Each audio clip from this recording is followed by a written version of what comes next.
Good morning everyone, it's me again, Burntam DIY TV. Hindi tayo maggawa ng mga vlogs ngayon.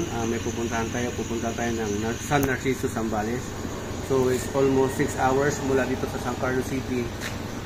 Dadaan tayo ng Alaminos hanggang Candelaria, hanggang San Narciso, Zambales. Medyo malayo-layo yun. Ayan, abangan niyo yung mga susunod na kabanata. Ayan, it's already 5:30 in the morning. Ayan, malabas na si Haring Araw. So ayan, dito tayo sa plaza ng San Carlos City. Papunta na tayo ng dadaanan natin yung Bilmalay, Lingayen, Bugalyon, ganun na, Labrador, Alaminos. So wala pa masyadong traffic, nagbi-build up pa lang.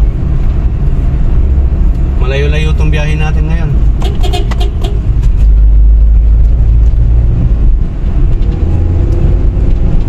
So ayan, dito na tayo sa Infanta, Pangasinan. Almost 2 hours na rin ang biyahe. Kakain muna tayo dito sa may canteen. Ayan, kain muna. Check muna natin yung makina ng sasakyan natin para kondisyon, kasi may mga almost 4 hours pa na biyahe.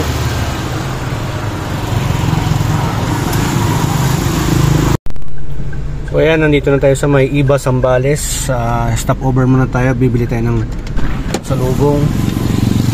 Ayan, sa may pastillas. Ito kasi yung nila dito produkto nila, pastillas, Zambales. Ayan, yung benta nila.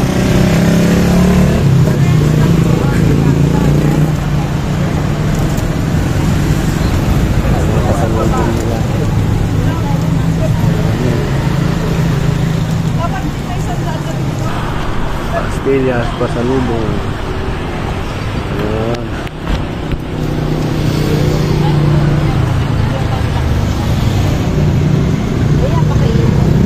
Wala. Dapat salinin yung gawa, may pre-taste. Ayan, dito tayo sa may San Narciso, Zambales. Ito po yung bayan nila, ito yung plaza. Ayan. Dumating po tayo ng mga 11:30 dito. Ayan, sasakyan, nag-park tayo. Ito yung munisipyo nila. Ayan, kasama natin. Ayan, dito na tayo sa bayan ng Santa Cruz. Bili tayo ng isda sa Talipapa. Antayin niyo pa kasi. Malaking isda. Ito muna kayo nga sa gilid. Mayroon kang 7. Binibili ni madam. Ano po ito? Tanggit po yan, ma'am. Tanggit. Bakit yun?